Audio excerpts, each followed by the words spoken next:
परमपिता परमेश्वर, हम आपका हृदय से धन्यवाद करते हैं। हम आपकी उपस्थिति में धन्यवाद करने के लिए ही जमा होते हैं, क्योंकि प्रभु सब कुछ तो आप करते हैं। हमें केवल आपकी इच्छा में प्रवेश करना है, आपकी इच्छा को अपने जीवन में ग्रहण कर लेना है और अपनी इच्छा को निकाल देना है, हटा देना है। अपनी इच्छा को किनारे करके आपकी इच्छा में आगे बढ़ना है, ताकि हमारा जीवन आपकी सामर्थ्य के द्वारा आपकी महिमा का कारण बने। आपके वचन के द्वारा हमारे जीवन से पवित्र आत्मा के फलों का प्रकटीकरण हो, हमारा जीवन आपकी महिमा के लिए तैयार हो सके। हम सब विश्वास करने वालों का जीवन आपकी महिमा का कारण बने। इसीलिए पवित्र आत्मा वचन के द्वारा हम विश्वासियों के हृदय में वचन बोने का काम करता है, ताकि प्रभु की महिमा हम सब विश्वास करने वालों के द्वारा संसार में प्रकट हो, ताकि संसार में प्रभु की महिमा प्रकट हो। सारा आदर सारी महिमा आपको मिले। धन्यवाद करते प्रभु। इस प्रार्थना को प्रभु यीशु मसीह के नाम से मांगते हैं, आमीन। Praise the Lord. परमेश्वर का धन्यवाद हो, क्योंकि वो अनुग्रहकारी और दयालु है। आज हम बाइबल में वर्ल्ड, संसार, जगत, इसके विषय में अध्ययन शुरू कर रहे हैं। अब आपको ये पता चल गया होगा कि पहला शत्रु, एक मसीही जीवन का पहला शत्रु, मसीही विश्वासी का पहला शत्रु उसका पतित स्वभाव ही है, जो आदम वाला स्वभाव उसके अंदर है। पहला शत्रु तो वह आपको मसीह में आगे जाने नहीं देगा, जब तक कि वो आप उस पर जयवंत नहीं हो जाए अपने स्वयं के स्वभाव पर, जिसे फ्लैश कहा गया है। इसके बाद दूसरा पड़ाव आता है संसार। आप जब उस अपने स्वभाव पर पूरी तरीके से पवित्र आत्मा की सामर्थ्य में होकर जयवंत होते हैं, तो आपको दूसरे आपके जीवन के मार्ग में, अनंत जीवन के मार्ग में दूसरा शत्रु मिलता है। वो भी बहुत भयानक है, वो है संसार। अब इसको हम लोग समझेंगे। जिस प्रकार फ्लैश, साक्स, इसके बाइबल में हर बात में, यानी किस संदर्भ में इसको इस्तेमाल किया जा रहा है, इस शब्द को, उसके अनुसार इसका अर्थ निकलता है। ठीक उसी प्रकार से संसार के लिए भी है। संसार के बहुत सारे मायने आपको बाइबल में मिलेंगे और हर कॉन्टेक्स्ट में इसकी मीनिंग अलग होती है। जैसे कि सार्क्स यानी हमारे फ्लैश, हमारे पतित स्वभाव को लेकर अलग अलग मीनिंग, अलग अलग संदर्भ में, उसका किस संदर्भ में वो बात कही जा रही है, उससे पता चलता था कि वहां उसका क्या अर्थ है। ठीक इसी प्रकार से संसार के लिए भी है। परमेश्वर ने जगत से ऐसा प्रेम किया, God so love the world, संसार से प्यार किया। परमेश्वर ने संसार से प्यार किया। एक तरफ कह रहा है कि मसीही जीवन के लिए बोला जा रहा है, मसीही लोगों से कह रहा है संसार से प्रेम ना करो। दो बातें लग रही ना। इसको समझने के लिए आपको फिर वही ग्रीक का ही सहारा लेना पड़ेगा, क्योंकि इसी को स्पष्ट होना बहुत जरूरी है। बाइबल में यानी संसार को लेकर किस प्रकार बाइबल बात करती है, संसार के विषय में हम लोग आज इसको अध्ययन शुरू कर रहे हैं। बाइबल में ग्रीक में संसार के लिए वर्ड यूज किया गया कॉस्मस। कॉस्मस का मतलब है सृष्टि, इसको कॉस्मस बोला गया है। कॉस्मस के लिए अलग अलग अर्थ हैं बाइबल में। अब जब आप पद पढ़ते हैं उसमें किस संदर्भ में उसको इस्तेमाल किया जा रहा है, वहां पर उसकी मीनिंग अलग होगी। यही कठिनाई है कि बाइबल को आप एक ही अर्थ में नहीं समझ सकते। सबसे पहले तो इसे कॉस्मस का मतलब होता है पृथ्वी का भौतिक ग्लोब, ये पूरे विश्व की बात करता है, वो है कॉस्मस या वर्ल्ड। दूसरा है मनुष्य की जाति परमेश्वर से अलग हो गई, पतित मानव जाति, ये भी एक वर्ल्ड है। ये मनुष्यों की दुनिया, और ये दुनिया जो मनुष्यों की है ये पतित स्वभाव में है, तो इसमें परमेश्वर है नहीं। इसीलिए हमारा जो पतित स्वभाव है, मानव स्वभाव है, वो गॉडलेस कहलाता है, गॉडलेस नेचर, वो परमेश्वर रहित है। और वो नेचर इसीलिए बहुत खराब है क्योंकि उसमें परमेश्वर का कोई अंश है नहीं। क्रोध इतना उसमें है कि अपने बच्चों को पाए तो मार डाले। राक्षसी स्वभाव है वो, गॉडलेस नेचर जो है। और आज संसार की दशा देखिए और ये देखिए कि कौन सा स्वभाव मनुष्य में से प्रकट हो रहा है, आपको पता चल जाएगा। और ये मनुष्य जाति परमेश्वर से जो पृथक है, गॉडलेस ह्यूमन नेचर। इब्रानियों की पत्री इसका 11 अध्याय और उसका 38 पद पढ़ेंगे। इब्रानियों की पत्री 11 अध्याय और उसका 38 वर्ष है, 38 पद। और जंगलों और पहाड़ों और गुफाओं में और पृथ्वी गुफाओं में और पृथ्वी की दरारों में भटकते फिरे, संसार उनके योग्य ना था। ये वो लोग हैं, विश्वासी लोग हैं पुराने नियम के, जिनके विषय में यह गवाही दी जा रही है कि वो किस प्रकार इस संसार में सरवाइव कर रहे थे। ये मसीह से पहले का किस्सा है, पुराने नियम की बात है कि वो किस प्रकार से छिप छिप के मसीही जीवन जीते थे, और ये विश्वास का जीवन है। इसके बाद यूहन्ना रचित सुसमाचार उसका 14 अध्याय, यूहन्ना रचित सुसमाचार और उसका 14 अध्याय और 14 अध्याय का 17 पद पढ़ेंगे, जहां इस प्रकार से लिखा हुआ है, अर्थात सत्य का आत्मा जिसे संसार ग्रहण नहीं कर सकता, क्योंकि वो कौन? संसार सत्य के आत्मा को ना तो देखता है और ना उसे जानता है, इसलिए संसार ग्रहण नहीं कर सकता। तुम उसे जानते हो क्योंकि वो तुम्हारे साथ रहता है। जिस समय यीशु मसीह ये बात बोल रहा था अपने चेलों से, उस समय उनके साथ कौन था? नहीं, चेलों के साथ कौन था? प्रभु यीशु मसीह था। तो वहां पे पवित्र आत्मा किसको कहा जा रहा था? प्रभु यीशु मसीह को, क्योंकि मसीह के ऊपर वो आत्मा था। और जब वो उसके साथ थे चेले, तो परमेश्वर का आत्मा उनके साथ था और वो लोग उसे देख सकते थे। क्योंकि मसीह को देखा, उसकी आत्मा तो उसी में ना, परमेश्वर की आत्मा। तो जिसने मसीह को देखा उसने परमेश्वर को देखा। और अगर पौलुस को रखिए, अगर आपकी कलीसिया, आप पौलुस की कलीसिया में और आप पौलुस के संपर्क में हैं, तो आपने मसीह को देखा कि नहीं देखा? नहीं देखा। पौलुस को देखा? पौलुस में जो आत्मा काम कर रहा था वो किसका था? तो अगर आपने पौलुस को देखा तो आपने मसीह को देखा? देखा। और अगर वही आत्मा आज किसी थर्ड पर्सन में आपके बीच में काम कर रही है, तो आप कहेंगे हमने मसीह को देखा ही नहीं।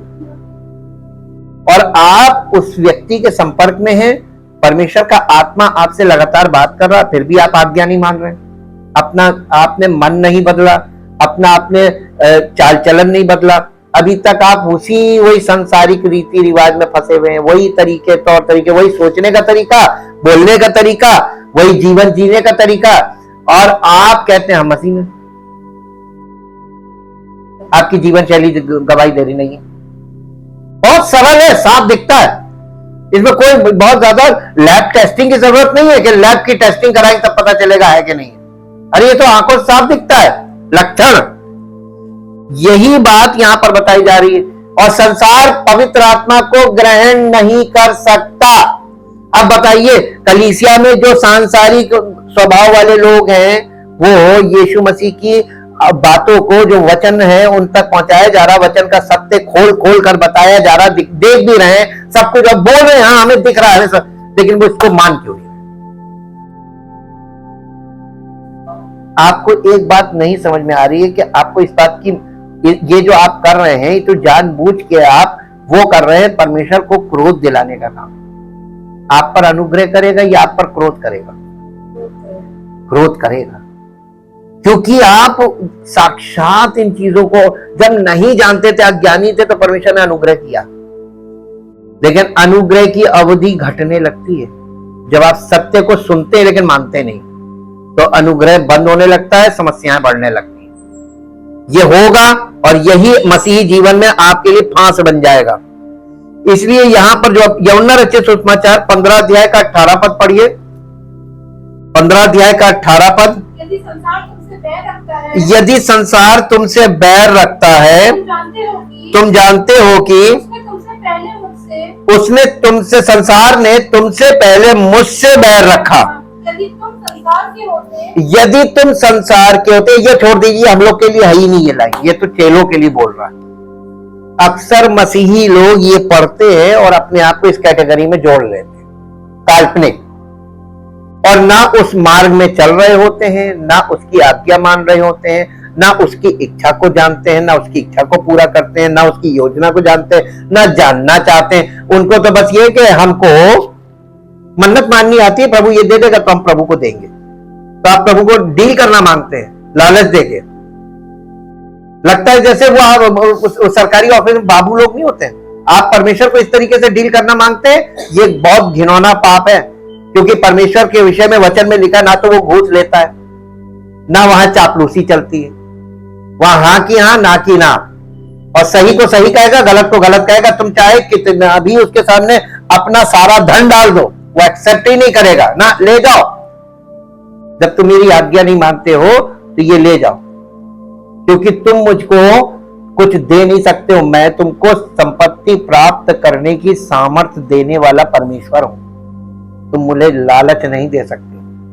तो परमेश्वर को घूस नहीं दी जा सकती, वचन में स्पष्ट है। तो लोग क्या करते हैं संसार में, या अज्ञानता में कर रहे हैं, क्योंकि वो परमेश्वर को नहीं जानते। यही से समझ जाइए, गॉडलेस ह्यूमन नेचर आपको साफ समझ में आ जाएगा। अब इसके बाद तीसरा पॉइंट आता है संसार के विषय में, बाइबल में जो लिखा है, अंतर्निहित गुण जो संसार को सजीव बनाते हैं। पहला कुरिन्थियों उसका 2 अध्याय, पहला कुरिन्थियों और उसका 2 अध्याय, ये बहुत फेमस चैप्टर है, पौलुस की कलीसिया है। 2 अध्याय का पहला कुरिन्थियों 2 अध्याय और उसका 12 पद पढ़ेंगे। 12 पद। परंतु हमने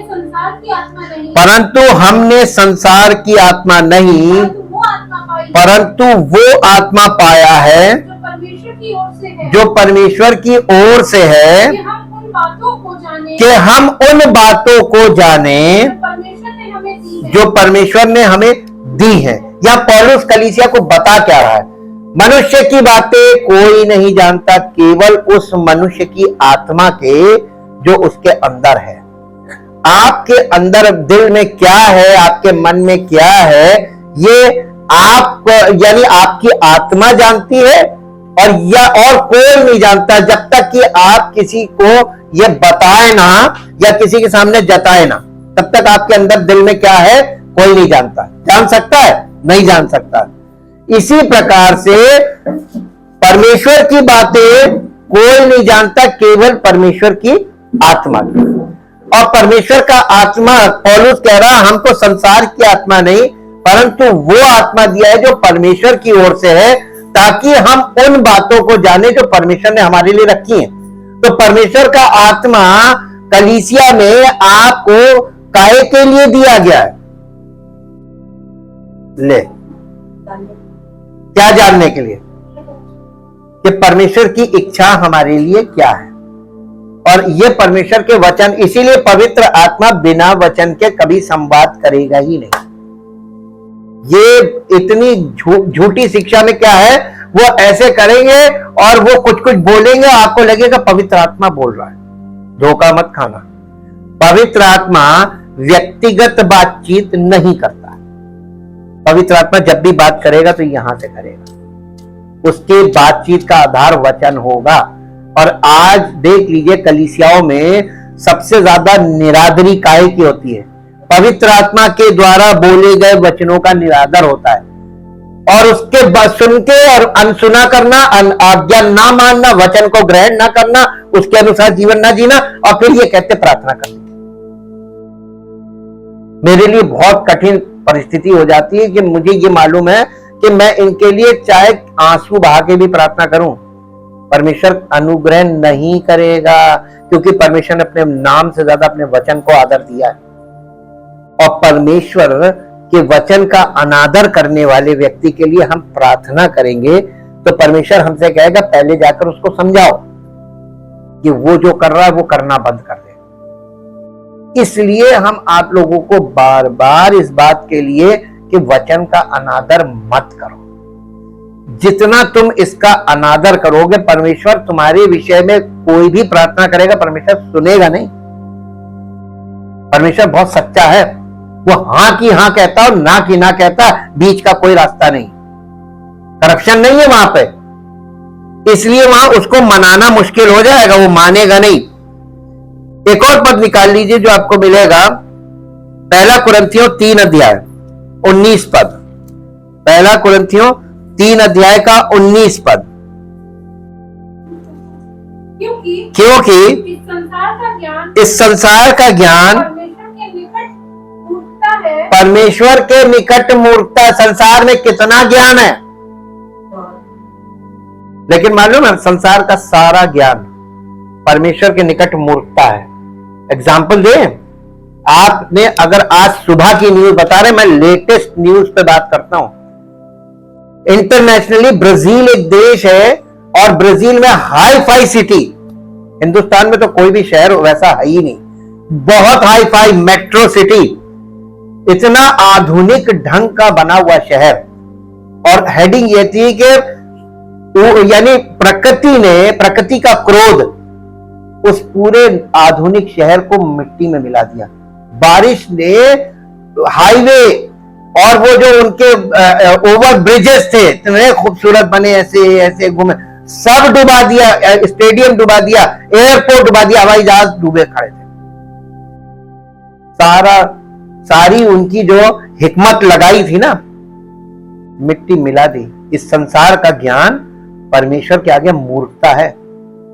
आप कितनी भी आधुनिक चीजों का इस्तेमाल कर लीजिए, बना लीजिए, वो आपको फायदा पहुंचा नहीं सकती अगर परमेश्वर ना चाहे। परमेश्वर कोई भी चीज आप अपने घमंड के लिए बना सकते हैं, लेकिन आपका घमंड 2 मिनट में मिट्टी मिला देगा, आपकी उस चीज को, प्रोडक्ट को फेल कर देगा। यह है परमेश्वर। इसीलिए लिखा है यहाँ पे, पर संसार की जो बुद्धिमानी है, संसार का ज्ञान परमेश्वर के आगे मिट्टी है, कोई मायने नहीं रखता है। ये बताइए, मनुष्य को बनाया किसने और मनुष्य को बुद्धि किसने दी? और मनुष्य ने पतन की अवस्था में, पाप की अवस्था में, इस आत्मिक तौर पर मृतक है, तो उसकी कितनी बुद्धि काम करती है? केवल 1/4। 1/4 बुद्धि से इतने बड़े बड़े खोज हो रही है और इतनी बड़ी विज्ञान की चीजें चल रही हैं। लेकिन मालूम है, किसी चीज का 1/4 भाग काम करे और उसका 3 पार्ट फेल रहे, कितनी सफलता मिलेगी? ये मनुष्य को नहीं मालूम, ये मनुष्य को नहीं मालूम है। और मनुष्य जितना घमंड करता है अपने ज्ञान पे, आप मेडिकल साइंस में अगर चले जाइए, इंसान की ऐसी दशा आती है कि विज्ञान के बड़े बड़े डॉक्टर, बड़े बड़े साइंटिस्ट हाथ खड़े करते, अब हम कुछ नहीं कर सकते। कोरोना में क्या हुआ था? विज्ञान फेल हुआ था ना। ये एक बार नहीं, बार बार विज्ञान फेल हुआ है। टाइटैनिक जिसने बनाया था, उसने इस दावे के साथ उसकी बुकिंग करी थी कि ये कभी डूब नहीं सकता, दावा था, और पहली ही ट्रिप में डूब गया। मिसाल है मनुष्य की पतित बुद्धि का कोई मूल्य है नहीं। और घमंड देख लीजिए, ये है इंसान बुद्धि, जो संसार की बुद्धि है उसमें घमंड पाया जाता है।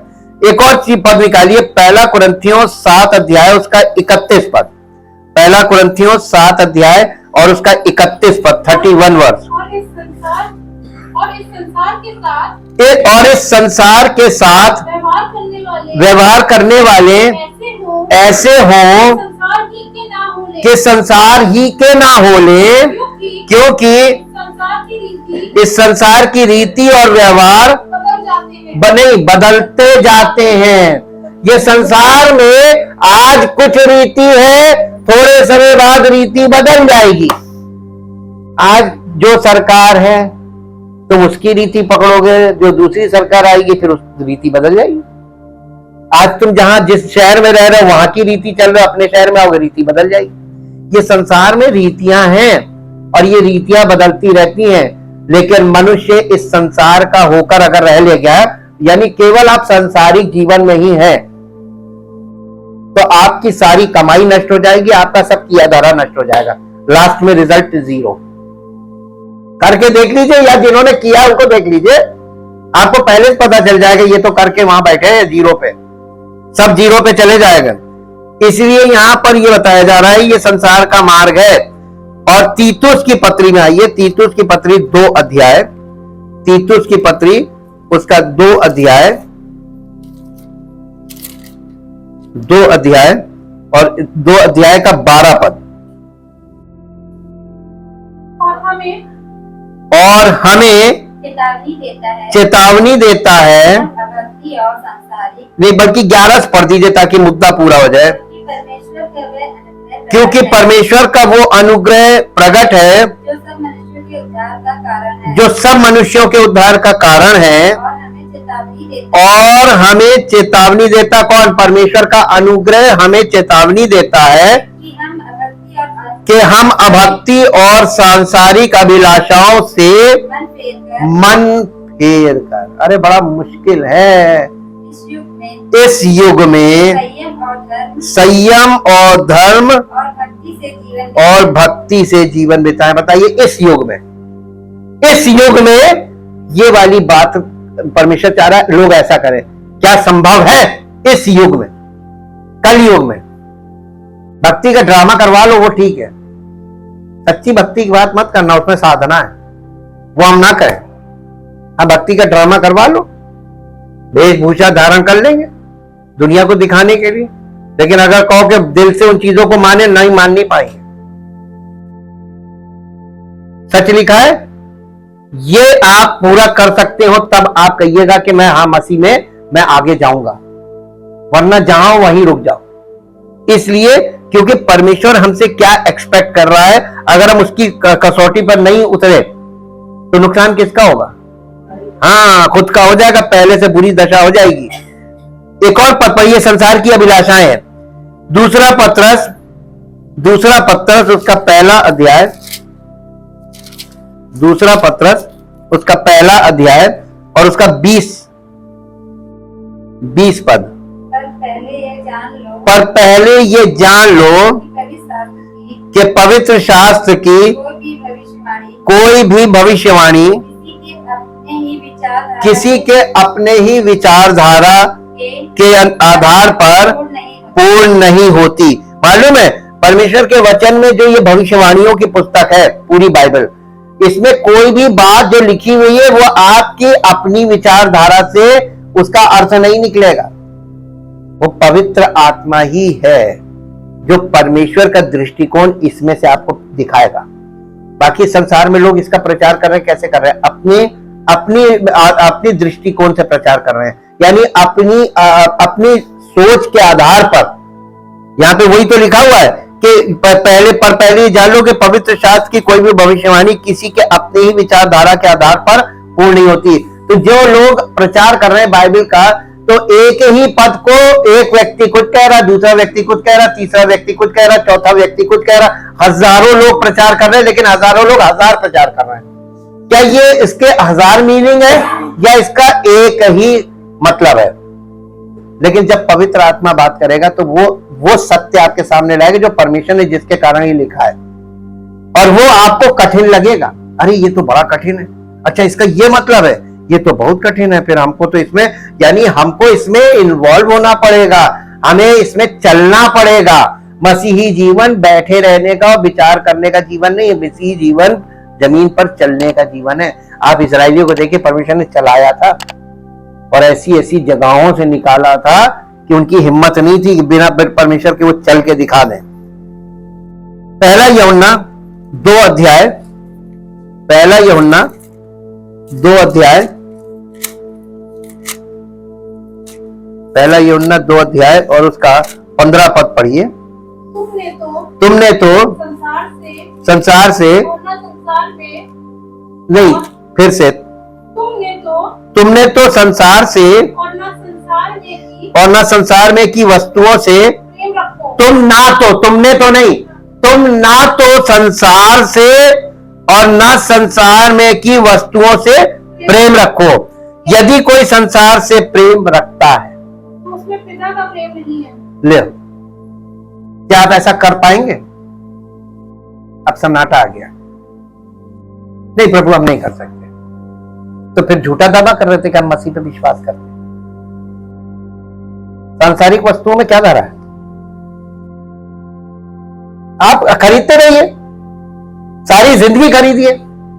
आप जो चीज खरीदते हैं आपके घर से कौन ले जाता? कबाड़ी आके ले जाता।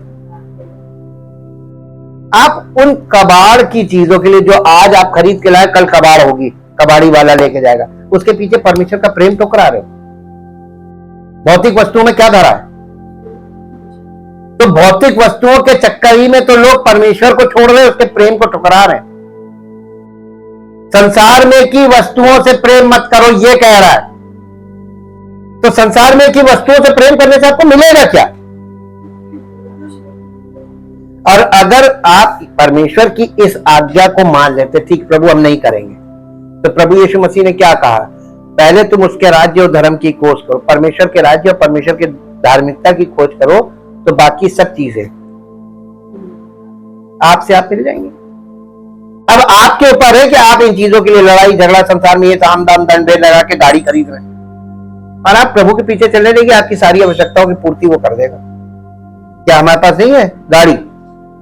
भौतिक वस्तुएं हमारे पास हैं, लेकिन ये कहिए कि हम इन चीजों के पीछे मरे जा रहे हैं। हम इनके, अरे ये आज है, ये कितने हमारे जीवन में इस उम्र तक कितने तो फ्रिज खरीद डाले और पुराने पुराने कबाड़ी को बेच भी दिए।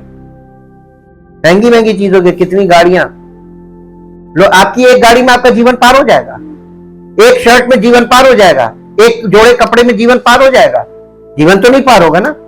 समय समय पर आपको इनकी आवश्यकता पड़ती रहेगी, लेकिन आप इन्हीं चीजों के लिए जीवन बिता रहे हैं। कुछ लोग भोजन के लिए के खाने के पर मरे जा रहे, खाने पर मरे जा रहे। अरे खाने के लिए मत जियो, जीवित रहने के लिए जितना आवश्यक उतना खाओ, कभी बीमारी में नहीं फंसोगे। और लोग खाने के लिए मरे जा रहे हैं। आज के युग में आप शाम के समय सड़क पर निकल जाइए, मुझे नहीं लगता किसी घर में खाना पकता होगा। पक्की बात बता रहे आपको, सिर्फ सड़क पर ठेले खड़े, वहीं पे खाना है। और आज सेहत की हालत देख लीजिए लोगों की, क्या उसका कारण क्या है? जानते हैं ये संसार का, ये संसारिकता है, और ये संसारिकता में वो कर रहे हैं, हमारे बच्चे भी पीछा कर रहे हैं। चलो यही हो रहा है ना। क्या इससे आपको जीवन मिल रहा है कि मौत मिल रही? लेकिन मानेंगे शारीरिक स्वभाव। तो आप फिर ये क्यों कहते हैं कि परमेश्वर मेरे लिए ये कर दे? पहले सुधार करो, सुधार के बाद परमेश्वर तुम्हारी सुनेगा। कलीसियाओं में कर्रा बोलने वाले लोग अब रह नहीं गए। कर्रा बोलने वाले जो परमेश्वर के वचन से बिल्कुल एग्जैक्ट चीज बोले और सच बोलेंगे, तो लोग शुरू में गड़बड़ करेंगे, बाद में मानने लगे। जहां 2-3 बार 4 बार फंसेंगे अपनी मुश्किलों में, तब समझ में आ जाएगा कि नहीं अब ये नहीं करेंगे। आप जब तक बच्चे को ढील देते रहेंगे, बच्चा उस ढील का फायदा उठाएगा। आपने एक पहला कुरिन्थियों पहला अध्याय, ये संसार और संसार की जो संसारिकता जो है, संसार के लोग, संसार की व्यवस्था, ये मसीह के विरुद्ध शत्रु हैं, मसीह के शत्रु हैं। इतना तो अब तक पता चल गया होगा ना। मसीह को नहीं पसंद करते हैं। पहला कुरिन्थियों पहला अध्याय, पहला कुरिन्थियों पहला अध्याय मिला? पहला कुरिन्थियों का पहला अध्याय और पहले अध्याय का 21 पद पढ़ दीजिए। क्योंकि जब परमेश्वर के ज्ञान के अनुसार, जब परमेश्वर के, इसको बल्कि 20 पद भी पढ़ दीजिए, 20 और 21।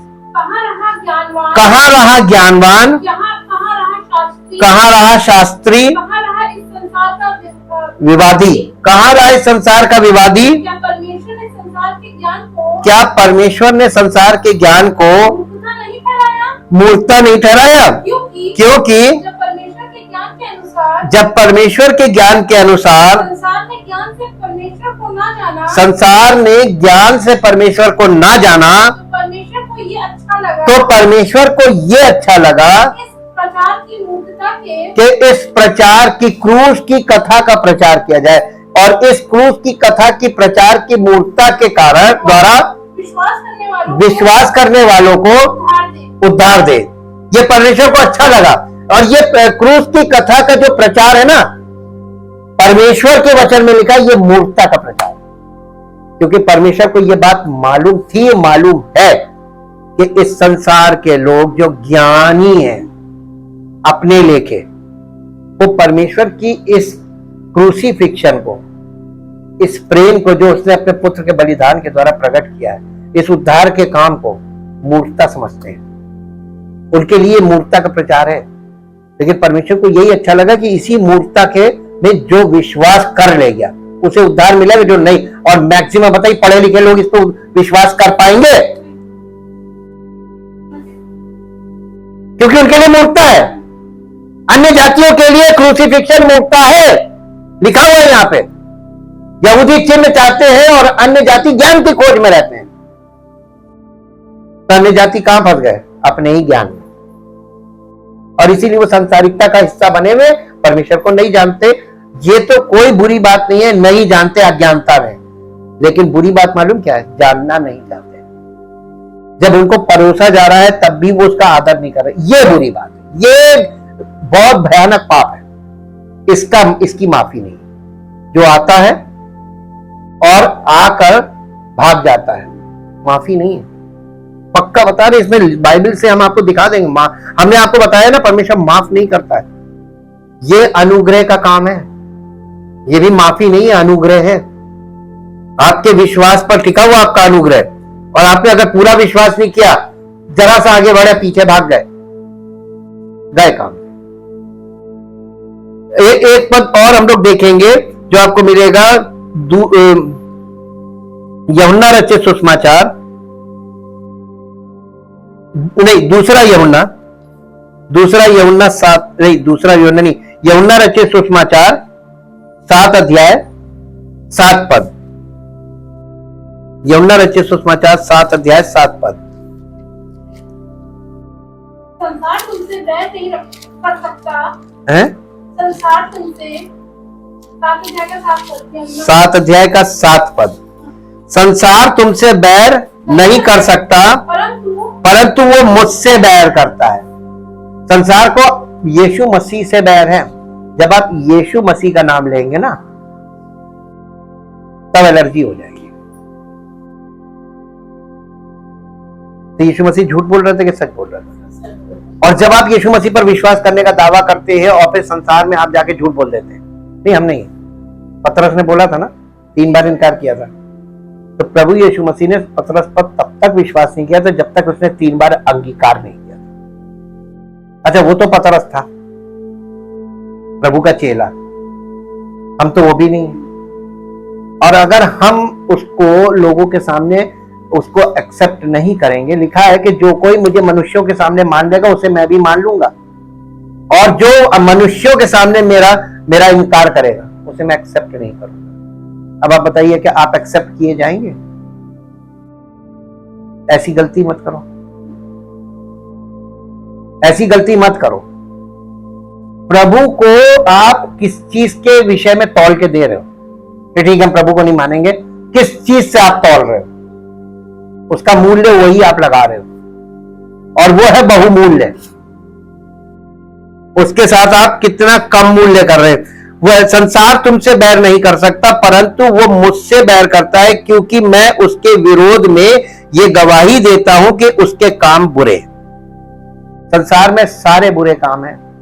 अब आप ये बताइए कि प्रभु यीशु मसीह जो भला करने वाला है, आप उसको बुराई के बदले में आप ये बुराई करूंगा, प्रभु छोड़ दूंगा, यही तो कॉम्प्रोमाइज कर रहे हैं। और इसके बाद आप सोचते हैं कि आपका जीवन सफल हो जाए? होगा? नहीं होगा। आप उस चीज को ठोकर मार दीजिए जो परमेश्वर के प्रेम में, जो आपका परमेश्वर के प्रति प्रेम है, उसके बीच में कोई चीज आ रही है, उसको आप हटा दीजिए। इसीलिए उसने लिखा, यदि कोई मुझसे अधिक अपने पिता को, पुत्र को, अपने मुझसे अधिक अपनी माता को, अपने बेटे बेटी को मुझसे अधिक प्रेम करता, वो मेरे योग्य नहीं। अब आप बताइए, आगे जाएंगे? आगे जाएंगे? आपको इस चीज को पार करना है। आप अपने माता पिता और अपने बच्चों से अधिक परमेश्वर को प्रेम रख सकते हैं या नहीं, ये बताइए। रख सकते हैं? आपको जयवंत होना पड़ेगा। और अगर आपने ये कर लिया तो आपका घराना उद्धार पा जाएगा, क्योंकि आपको अकेला उद्धार नहीं मिलेगा, आपके द्वारा पूरा घराना उद्धार पाएगा। लेकिन ये हार्ड है। लोग मालूम क्या है, लोग आते हैं केवल ये कि प्रार्थना कर दीजिए प्रभु से हमको लॉटरी खुल जाए।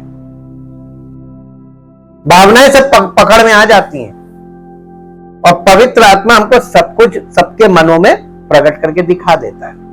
लेकिन हम आपको सत्य इसलिए बताते हैं क्योंकि चलो आप आए अज्ञानता में ही सही, आपके मन में अगर ये भी विचार है तो धीरे धीरे वचन से आपके अंदर शुद्धि हो जाएगी, आप सही हो जाएंगे। यूहन्ना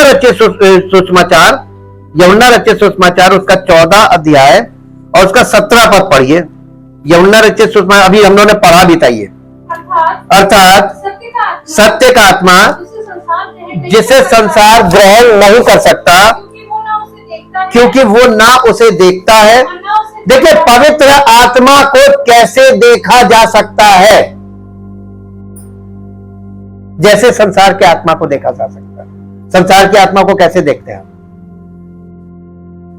अरे आप जिस व्यक्ति के संपर्क में आपस में लेन देन कर रहे हैं, सब कुछ कर रहे हैं, व्यवहार कर रहे हैं, वो कौन सी आत्मा में कर रहे हैं?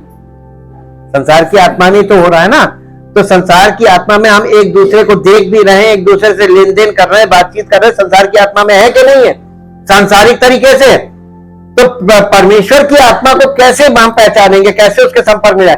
परमेश्वर के सेवक जो पवित्र आत्मा से परिपूर्ण सेवक है, जब आप उसके संपर्क में जाते हैं तो आप परमेश्वर की आत्मा को देख सकते हैं। आप सुन भी रहे हैं, देख भी रहे और पढ़ भी रहे हैं, और उसके बावजूद आप वचन का अनादर कर रहे हैं, परमेश्वर की इच्छा का अनादर कर रहे हैं, परमेश्वर के प्रेम का अनादर कर रहे हैं, और फिर आप चाह रहे हैं कि परमेश्वर आप पर अनुग्रह करे।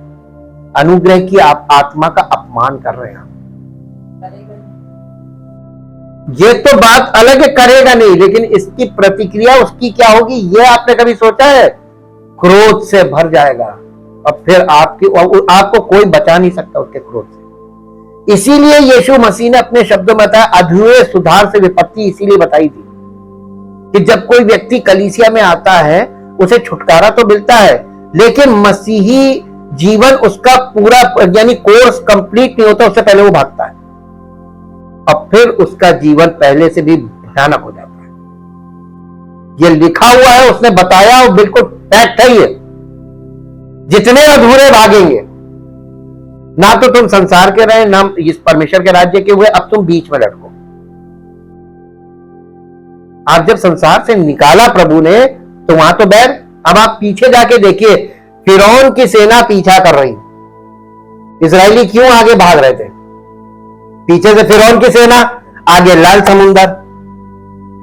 अब बताइए परमेश्वर ने उद्धार कैसे किया? लाल समुंदर में बीच से मार्ग बनाया और उनको उसमें से उस पार निकाला, और उसी लाल समुद्र में फिरौन की सेना को मार दिया। तो उसी से उनको निकाला, उसी में उनको मार दिया। प्रभु एक ही मार्ग में दो काम कर रहा है कि नहीं कर रहा है? उद्धार के मार्ग में नए नियम में समझ जाइए, या तो तुम पार जाओगे या तो तुम बिल्कुल पार लग जाओगे। आर पार है उद्धार की, यही मीनिंग है नए नियम में, वहां दिखाया गया है और यहां पे वो कर रहा है। बिल्कुल भी खिलवाड़ नहीं, परमेश्वर के साथ बहुत गंभीरता के साथ। ये गंभीर मामला है। उसने आपको संसार से एक बार निकाल लिया, अब संसार आपका दुश्मन है और आप प्रभु में कंप्लीट नहीं आगे बढ़े, पूरा उद्धार नहीं हुआ और आप बैक हुए, तो आप ना तो संसार के ना यहां के, आप कहां के होंगे? गए काम से। इसलिए कहा जाता है कि आप अगर परमेश्वर ने आपको निकाल दिया है तो अब आपके लिए दूसरा कोई मार्ग है नहीं। वापसी की सोचो मत, क्योंकि पीछे नहीं जा सकते हो, और आगे नहीं बढ़ोगे तो भी नुकसान है, पीछे जाओगे तो भी नुकसान है, कहीं के नहीं हो। तो ये आपको हमेशा ध्यान में रखना है कि आपको आगे ही बढ़ना है, पीछे का कोई रास्ता नहीं है। और हमने आपको दिखाया था ना कि नमक का खंभा कौन बना था?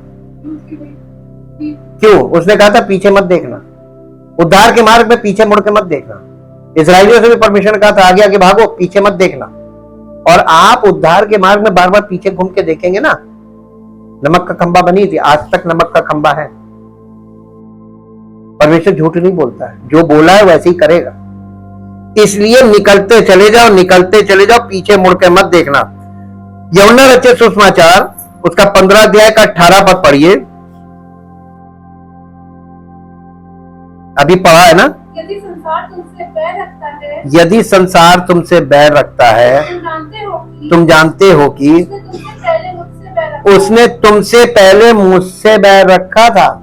अब इसके बाद इसका 18 अध्याय का 36 पद पढ़िए।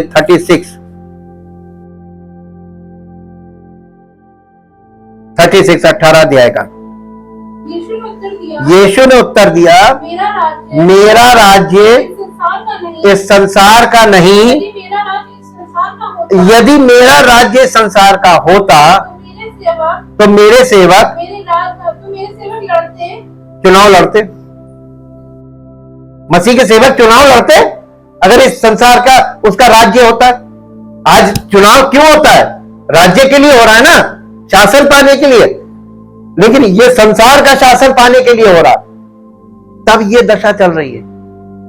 और यीशु मसीह कहने लगा, मेरा राज्य इस संसार का नहीं है, और नहीं होता तो मेरे सेवक भी चुनाव लड़ते। मसीह के सेवक चुनाव नहीं लड़ते, और लड़ना भी नहीं चाहिए, क्योंकि हम इस संसार के लिए थोड़े ना, हम इस संसार के राज्य के लिए थोड़े ना लड़ेंगे। हम तो स्वर्ग के राज्य के वारिस बनाए जा रहे हैं, तो हमको इस राज्य से क्या लेना देना? ये तो सरकारें बनती, आती जाती, गिरती, उठती, दूसरी हो जाती। यूहन्ना रचित सुसमाचार 16 अध्याय 33 पद। 16:33। मैंने ये बातें तुमसे इसलिए कही। 16 अध्याय 33 वर्ष। हाँ, मैंने ये बातें तुमसे इसलिए कही है कि तुम्हें मुझ में शांति मिले। संसार में है क्लेश। ये मसीही लोगों के लिए बोल रहा है। अगर आपने यीशु मसीह पर विश्वास किया है तो राहत की खबर यह है कि संसार में क्लेश होता है, लेकिन मैंने, आगे पढ़िए, परंतु ढाढ़स बांधो, मैंने संसार को जीत लिया है। अगर तुम हिम्मत रख सकते हो, हिम्मत रखो, धीरज रखो। यीशु मसीह कह रहा, मैंने संसार को जीत लिया। अब संसार तुम पर हावी नहीं होगा।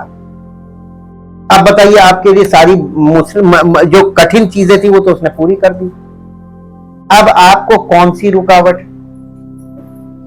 आज बच्चे अपने माँ बाप के कहे पे नहीं चल रहे हैं, और केवल हमने उन लोगों को देखा जो मसीह में आते हैं, और जब मसीह में आने लगते तो हमको उन्होंने मना कर दिया, हमें वो लोग टोकते हैं, हमें बोल, अरे अभी तक तुम फ्री थे तो तुम जिधर मन में आ रहा उधर जा रहे, कोई बोलने वाला नहीं था।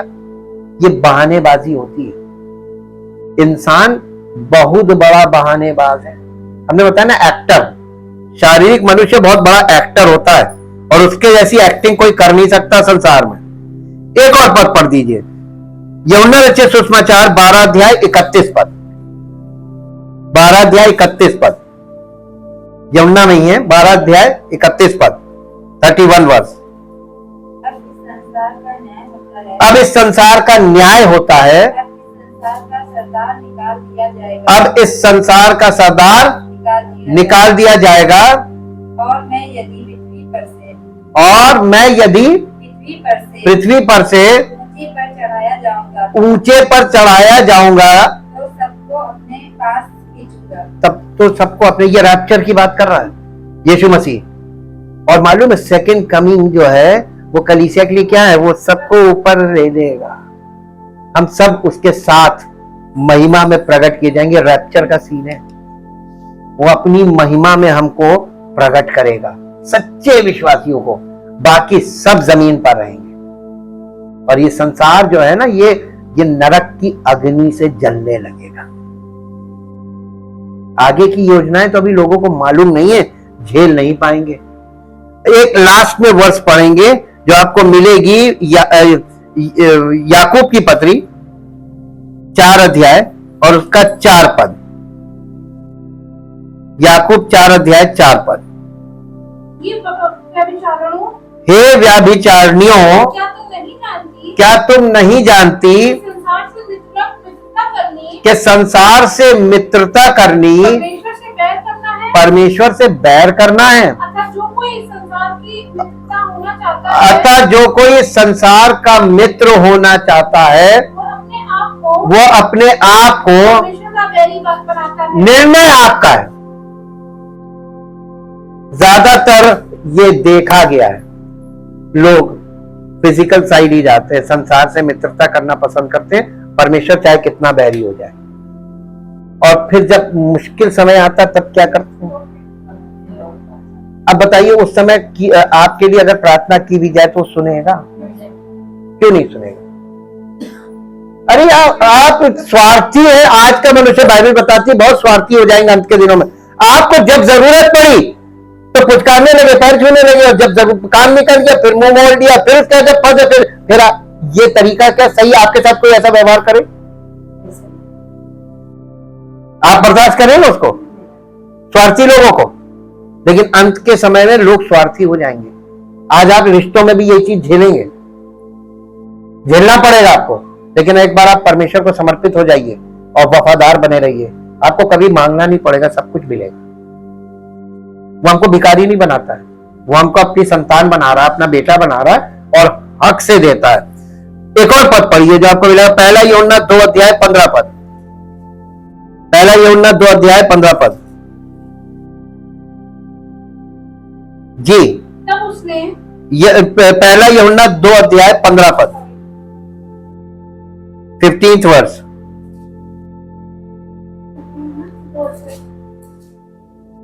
नहीं मिला? तुमने तो संसार से और न संसार में की वस्तुओं से नहीं, तुम ना तो संसार में गलती पढ़ने में हो रही है, तुमने तो नहीं है। हाँ, तुम ना तो संसार से और ना संसार में की वस्तुओं से प्रेम रखो। यदि कोई संसार से प्रेम रखता है तो उसमें पिता का प्रेम नहीं है। अब इसी के साथ साथ पहला यूहन्ना 5 अध्याय उसका 4 पद पढ़िए। क्योंकि जो कुछ परमेश्वर से उत्पन्न हुआ है, जो कुछ परमेश्वर से उत्पन्न हुआ है, संसार पर जय प्राप्त असली पंच लाइन आ गई। अगर कोई व्यक्ति बॉर्न अगेन हुआ है, गुड न्यूज ये है कि अगर कोई व्यक्ति बॉर्न अगेन है तो वो संसार पर जयवंत हो सकता है। तो शुरुआत कहां से होगी मसीही जीवन की? बॉर्न अगेन से। अगर आप बॉर्न अगेन हो जाएंगे तो आप संसार पर जयवंत हो जाएंगे। यदि कोई क्योंकि जो कुछ परमेश्वर से जो कोई परमेश्वर से उत्पन्न हुआ है वो संसार पर जय प्राप्त करता है, और वो विजय जिससे संसार पर जय प्राप्त होती है हमारा विश्वास है। कौन सा विश्वास? वो जो आपके अंदर है वो नहीं, ये वो विश्वास है जो परमेश्वर के वचन के द्वारा हमारे दिल में पैदा होता है। वचन सुनने से पैदा होता है। अगर आप वचन को गंभीरता से सुनते हैं और निर्णय लेते हैं कि मैं प्रभु की इच्छा पूरी कर, प्रभु मेरी आपकी इच्छा मेरे जीवन में पूरी हो, हे प्रभु आपकी इच्छा मेरे जीवन में पूरी हो, हे प्रभु आपकी इच्छा मेरे जीवन में पूरी हो। आप इस चीज को प्रभु के सामने लगातार अपने हृदय को रखिए और देखिए आप बॉर्न अगेन हो जाएंगे। उसकी इच्छा आपके जीवन में पूरी होगी, और जब उसकी इच्छा आपके जीवन में पूरी होगी वो आपको अपनी महिमा के लिए अलग करेगा, आपको तैयार करेगा, और इस कार्य के द्वारा वो आपके जीवन में बड़े बड़े सामर्थ्य के काम करेगा, अद्भुत सामर्थ्य के काम करेगा, ताकि लोग देखें कि ये यीशु मसीह पर विश्वास करता है और इसको देखो प्रभु इसकी कितनी सहायता करता है। आपके जीवन से उसकी महिमा तभी तो प्रकट होगी, और आपके विरोधी जो आपके इस विश्वास के कारण आपका विरोध कर रहे होंगे वो चकित हो जाएंगे, यार क्या अद्भुत। उन्हें निरुत्तर करने के लिए आपके जीवन में अपनी महिमा को प्रकट करेगा। क्या आप चाहते हैं कि आपके जीवन में वो अपनी महिमा प्रकट करे? Thank you Lord, thank you Jesus. परमपिता परमेश्वर, हम सब लोग अपने आप को और अपने हृदय को पूरी तरीके से आपके आगे समर्पित करते हो। ये कहना चाहते हैं प्रभु, आपकी इच्छा हम सबके जीवन में पूरी हो, आपकी योजना हमारे जीवन में लागू हो और आपकी महिमा के योग्य हमारा जीवन हो और हम सब लोग आपकी महिमा के पात्र बने। हमारे परिवार में प्रभु आपकी सामर्थ्य सिद्ध हो और आपकी बड़ी महिमा प्रकट हो। सारा आदर सारी महिमा आपको मिले। इस प्रार्थना को प्रभु यीशु मसीह के पवित्र नाम से मांगते हैं, आमीन। Praise the Lord.